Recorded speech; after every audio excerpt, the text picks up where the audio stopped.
تاریخ اسلام 706ویں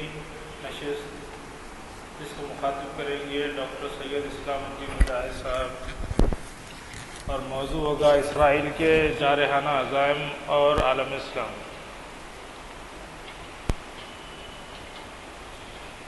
اسلام الدین مجاہد صاحب محتاج کے تعارف نہیں، وہ پولیٹیکل سائنس کے سینئر لیکچرار ہیں اور اپنے موضوع پر اور تقریر پر کافی مشہور اور معروف ہیں اور ہر دل عزیز مقرر ہیں۔ میں ان سے گزارش کرتا ہوں کہ وہ آئیں اور اپنی تقریر سے سب کو محفوظ کریں۔